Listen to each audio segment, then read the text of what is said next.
or you have kids and they're not in your life, I wouldn't have given you the property because I would have known that you were not responsible enough to maintain my property. But this person, he's gone on to teach me loads of things. He's gone on to introduce me to financial advisors that deal with very high value clients. And he isn't from my walk of life. He isn't from my background. He isn't from the people that I saw on the estate. Some more influential people that I had was the Muslim community. So my mum was Christian, but I converted to Islam. I was always interested in Islam. Maybe I read into Islam for maybe 10 years, from 23 to 24, up to about 33, 34. But I was just, I was in awe of the community. I was in awe of the way that things would be dealt with if there was an issue, and the way that finances were handled, and the way that families would work together. Because it kind of reminded me of my mom's family, I mean, my dad's family. So when I used to see these things in my dad's family, everybody knows the Caribbean methods. One person comes here first, they work, they save for a ticket, and the other one comes, and the other one comes, and they stuck to their word. They stuck to their word to the point of buying a ticket for everyone until everyone ended up here. And the last, and I think there was probably maybe 15 of them here. They all managed to own their own properties. They all managed to own their own properties in Jamaica and here. They would look out for each other, and they just had a lot of pride in the way that they were doing things. So um, that for me, seeing the Muslim community just reminded me of that. However, I have seen Christian churches like that. So growing up with my mum, a huge turning point for us in our home and developing new habits in our home was her going to KICC. So I think when my mum went to KICC, there was a pastor there. His name was called Pastor Matthew Ashimawolo, and he was a really small church in the beginning. It's like where Westfields is now in Stratford. He had a tiny little plot there, and his layout was just like really well thought out. He had a little room for the kids where he'd run a kids club, and he had his teachings. And a lot of the time, um, why I couldn't take to a lot of churches apart from his, I'd make his an exception. Not that I am nobody to judge anyone, but at the time I would see people giving money, but I wouldn't see somebody reinvesting money. In my opinion, um, and then with Pastor Matthew, I saw that. So I saw him asking people who need help. I think there was a few occasions where he may have even paid our rent or he put food in our fridge, to my knowledge. But I saw that there was options open to help, and it was very family orientated and very community orientated. And like I was saying with the violence, um, it's only maybe over the last 5 years or maybe a bit longer than that. Let's say, yeah, I would say over the last 10 years maximum that I've learned that you don't have to resort in violence to resolve an issue, and by opening up my ears to other communities and seeing how, you know, they may make somebody accountable for something, or seeing how they have a level of integrity to the things that they're doing for the community and the things that they're doing for their family. There's an Asian family I'm very close with. They write everything down. So every time, this family member gets married, they write it down. We gave them £500. This happened, we write it down. He was going to lose his mortgage, we paid his mortgage, they wrote it down. And, now if there's a discussion or there's a debate, people just open a book and they just refer to their book and say, okay, yeah, no, he did give this, no, he did give that. Yeah, we do owe this favour, and yeah, we do owe this favour. So it's a culture, the violence is a culture, and it goes on to create more damage, and it plays a part so much in different ways. Like even if you can see what some of these children are doing today, um, with them so desensitized to knife crime. And I've worked with these kids. I've looked these kids in the eyes. I've had these kids tell me about their own experiences, their own friends that have been killed. And on one occasion, one of them was laughing while he was talking to me. And he was 14 years old, and his friend died less than a week ago. You know, the difference is I was involved in this type of stuff, but I was crying. When my first friend died, I was crying. When my second friend died, I went into depression and I was crying for maybe 6 months. My life was really turned upside down. Regardless of what I was doing, regardless if I was still carrying weapons, I still cried. And I'm not gonna lie. I'm not saying this kid didn't cry or did cry, but when I looked into his eyes and I spoke to him and I didn't see any tears or I saw like laughter, it was almost as if it was a game.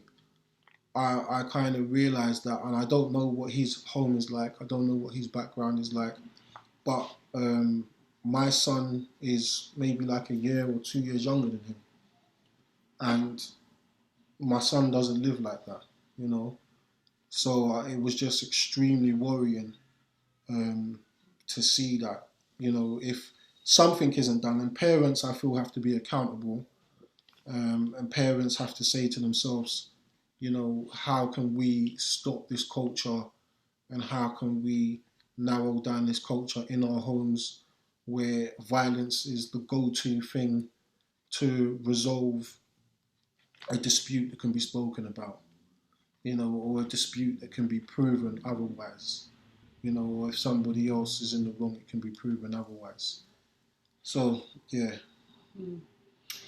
I wanted to talk about you talked about this 14-year-old. When you Mm. looked in his eyes, all you could see was evil. And you said to him, you had to say to him that you're safe here. Yeah.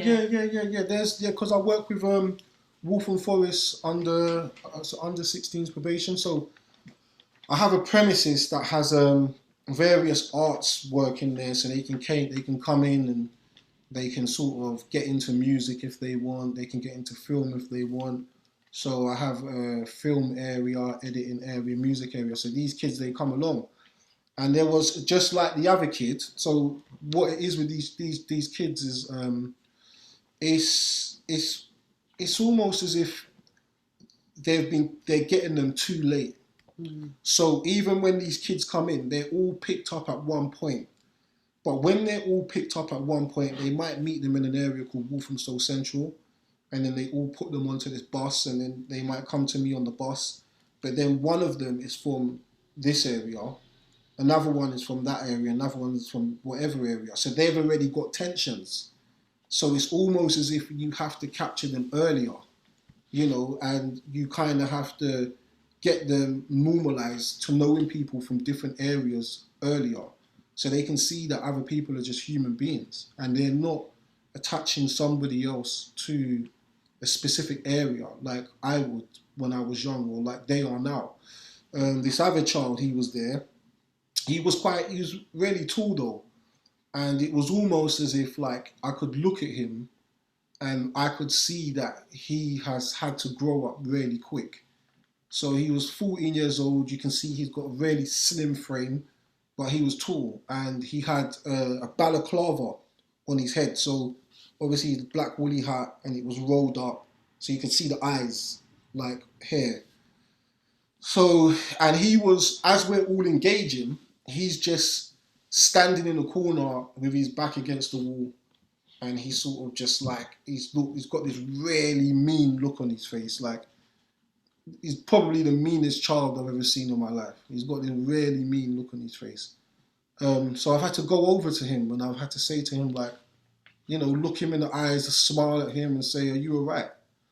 You know, and he's like, "Yeah, I'm good." But I'm like, whoa, like, you know, 14-year-old child. But so I had to tell him, I had to say, look, like you understand that you're safe here, you know, and he just like it's almost like his guard sort of came down really slowly. You know, I was just like, look, like you're safe here. Like there's no trouble here. You know, like you can express yourself. You can be yourself. If you've got an interest, we might be able to help you, point you towards your interest, you know. And when I asked him where he was from, he grew up on the same estate that I grew up on. So one of the estates where I was like very well known, etc., a place called Cattle Estate in Leytonstone. He grew up there, so I had to start asking him, do you know this person? Do you know that person? Do you know this person? Do you know that person? And then he was like, yeah, I know him, I know him. And I had to explain to him how far back I went with these people, and you know, if he can he can call them now, and he can put me on the phone to them, and they can tell him about our pasts, and you know, because sometimes some of these young people, because like I said, you're going through survival instincts. So sometimes you might meet someone, they might even meet someone like me, they might meet someone like Margaret, you know, and they think that it's a trap, you know, because this is how you survive, you know, like it's a trap. This person's gonna trap me. This person's gonna put me into a situation that they're gonna tell the police what I know, or you know, this isn't how I protect myself. This isn't what I'm used to doing. This isn't how I used to protecting myself. And like I said, I was exactly the same. And like I said, it took me a very long time to stop being like that. However, what I would advise, which a lot of people don't, a lot of people might not take to, it was very hard to get my mum to take to it. Even now, it was very hard to get my little brother to take to it, you know. And unfortunately, you know, my little brother isn't in the best place. But like these environments, if you can move away from these environments, now I'm not a life coach or a life advisor, you know, but I'm just talking from experience. You know, me moving away from that environment and getting out of that environment, I would honestly have to say right now, if I didn't move when my first friend died, I honestly believe I'd be dead. Like, it wouldn't have gone any other way. And to be fair, I wouldn't have had any other choices. It's just that you have to protect yourself from the person on the next road. Even the people that you think are your friends, a lot of them are not really your friends. So you've got to protect yourself from the closest people to you.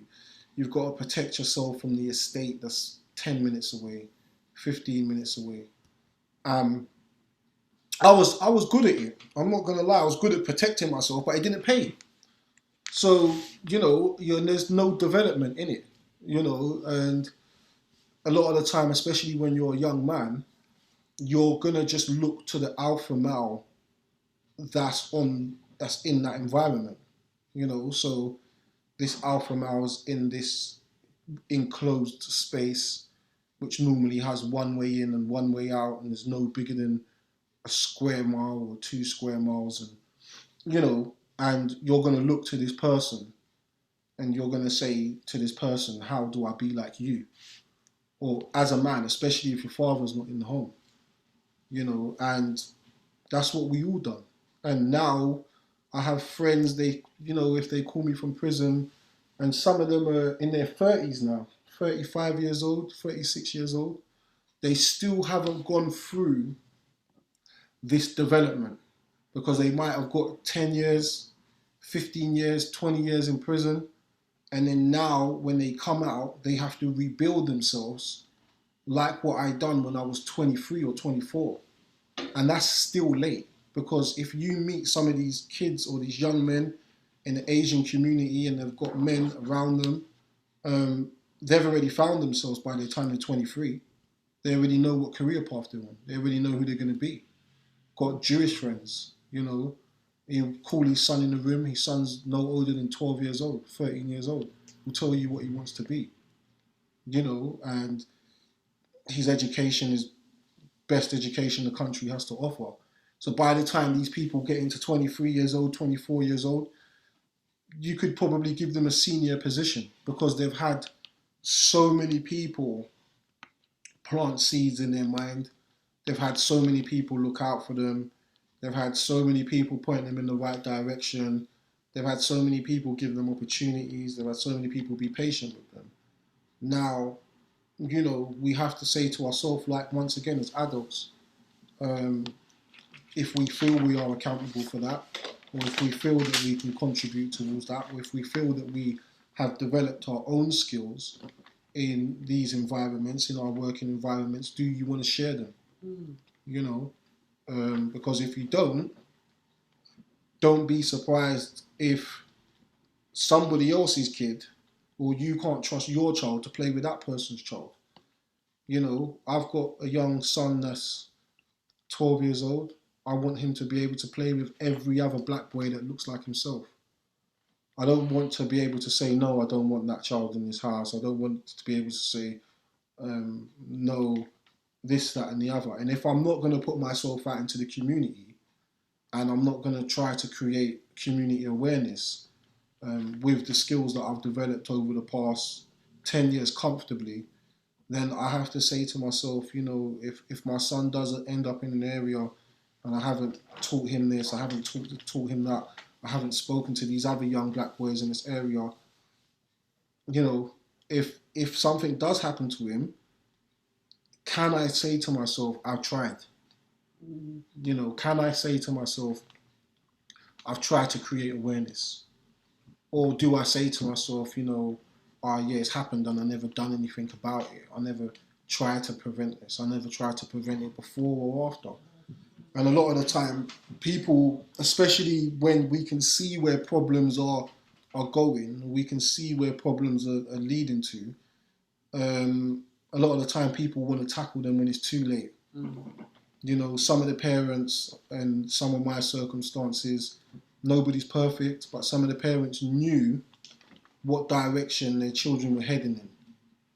And it wasn't until their child passed away or their child got killed that they started pointing fingers at everybody else, but they would never point a finger at themselves. And they would never say, I should have done better. The difference between my mum, like I said, we grew up, we saw loads and loads of violence. But the difference between my mum is once my mum found God, and once my mum started attending church, my mum would tell me all the time that I had to stop doing what I was doing. My mum would tell me all the time, don't seek revenge, don't do this, don't do that. So it's almost as if sometimes I would be in situations and her voice would be in my head. Even though I'm still in the situation, I'm still in this bad situation, but her voice was just always in my head. And then I had friends, like I said, their parents might have been condoning the behavior, or their parents might have been saying, no, you have to deal with this. You have to get this person back. And these are words that I heard with my own ears. And situations went incredibly bad. So as adults, but that was a long time ago. That was 15 years ago, 16 years ago. But as adults, you just have to be accountable, and we need to be doing more things like we're doing now. And people like Margaret could say, I'll just get on with life, and we'll just pick up a newspaper every day and see another black face. You sit on the train and you see, just look for yourself, sit on a train, wait until you see there's another black boy that's been murdered, and see how quickly people turn the page. They don't even read the page, they just skim it. They just look and then they just turn the page. And it's almost as if they're so normalized to it and so desensitized to it, that it's become a part of a culture and a part of a normality that I'm not willing to accept, because I've got a son, so I don't want my son his life to be meaningless, and I don't want him to look at somebody else that looks just like him as a meaningless person in this world. But like we said, the violence, I believe it starts at home, Parents, they need to do more to tackle it, and even as adults, as somebody like myself.